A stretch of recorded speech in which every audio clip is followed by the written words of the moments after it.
anything like that, you did a workshop with somebody and you felt like you got to know them a bit, consider those people as references, because you want people who are going to write you really good letters. Do they not necessarily have to be someone who has taught you or evaluated your work, or is there a requirement there or not? It should be somebody who's familiar with your work, okay, but not necessarily somebody who's taught you. Okay. That's why I say if you've worked, I have, because I've got a project right now that goes across the country, and so I've got RAs in 2 different places who've never been students of mine. But I know when their time comes to go on the job market that I'll be one of their referees, and I'll be the referee who says, she's so hardworking, she's really ethical, she's very driven, she's got great initiative. So I have no idea what she's like in the classroom, but I can tell you about her research smarts and how much I value collaborating with her in that regard, right? So, and that's actually going to put them in good stead, because here's somebody who, I don't have a vested interest in them getting a job, right? It's not going to look good on me. It looks good for me if one of my students gets a job, right? But, to me, it's, career-wise, there's nothing in it. So, having that distance almost lends more credibility in a way. Okay, I've gone over that really quickly, but does anyone else have questions on getting ready to snag that shortlist interview? Can I ask a question about the cover letter? Yeah. Because I've read different things about what's included in there. So I've read some things that say that it's basically a summary of your application, so you highlight things you want them to pay attention to. So you would have a paragraph on teaching, a paragraph on research, but in there and separate the department. Is that generally? Yeah, it depends. Some departments will ask for separate teaching and research statements. But lots just say they want to hear about your teaching and research, and so you can work that into your cover letter. Yeah. With your references, so you're saying that if the person is outside, farther away from you, the better. But when you're looking at doing interdisciplinary work, so some of the people that might be familiar with your work would be in different areas, and you could find that work against you more than having someone in the area you're applying for? It depends. It depends. If they're asking for 2 or 3 references, and you've got one that's outside of the area but that knows you really well and can speak to, for example, your ability to teach, or your sort of diligence and good character, which actually do matter a lot. Then, that's part of it, and then you've got, presumably a supervisor who can talk about you as a researcher, then that's fine. And we've had applications like that where, for example, we get letters of reference from somebody who the candidate has worked for as a teaching assistant for years and years and years. So it's actually useful for us to see those letters, and it gives us only part of a picture of that person as an academic, but it's an important piece of the puzzle. The applications we get where they're all from people who you TA'd for and there's no research substance to it at all, that starts to look a bit sketchy for us.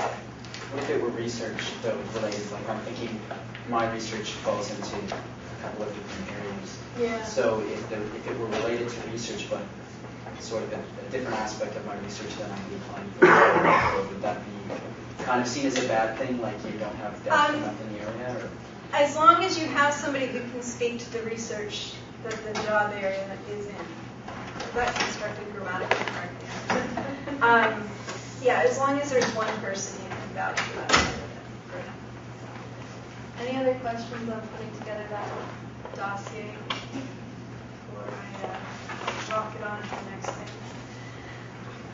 Okay, so then, hurrah, you make it to the shortlist. The chair calls you and says, that was easy. We think you look fabulous. We're really excited. We'd like to invite you up to visit. And you drop the phone, pick it up, and say, oh my God. The thing to do in that phone call is say, thank you so much. I'm looking forward to scheduling time with you. This is really exciting. Let me get back to you. Because you want to calm yourself down so that you can negotiate as late of a date for that interview as possible, so you can get as much time to prepare as possible. It's not uncommon for for candidates to be invited with like 2 weeks notice. And that's very little time to prepare. It is perfectly okay to call the chair back and say, I've just got a lot on my plate. What's the last interview date? If I could take that one, that would work best for me. Now, of course, everybody wants the last interview date, but you do have some power to negotiate in there, and I would use it, and not just take whatever date they throw at you because you're so excited at this point. Pay attention to their protocols around inviting you. They should offer right off the bat to pay all your transportation, incidentals, and hotel. If they don't, I'd be a little worried about that. It wouldn't necessarily scratch that institution off the list for me, but the way job candidates are treated is similar to the way grad students are treated, and there should be a strong ethic of wanting to be welcoming towards potential new colleagues in the institution. And if that's not there, I would be a little worried about what's going on inside that institution. Likewise, somebody should pick you up from the airport or the train station or whatever and take you to your hotel. Somebody should pick you up and take you to the interview. When I went for my interview at Carlton, I got off the train and nobody had planned to pick me up. This is not a good marker of Carlton. It's a lovely place. They just didn't have it together this week for whatever reason. And there was a taxi strike. So I was like, and it was January in Ottawa, right? And I was standing there at the train station, which, if you know, Ottawa is a long way from anything. Going like, it was super. I have a job interview starting in like an hour, and I have no idea where the university is, how to get there. It was fun. It was a great way to start. Okay, so they should do all that. You should be aware that your job interview starts the minute somebody picks you up at the airport. So it is exhausting, but you are on from the second somebody says, "Hey, I'm really pleased to meet you." Everything you do is being watched, and that doesn't mean that you shouldn't try to loosen up and have fun. Although, given what I just said to you, it's very difficult to do that. But it will all be reported back. Right? So, whether or not you seem like you're fun or you're really uptight or antisocial or angry or whatever, all of these things will come back to people.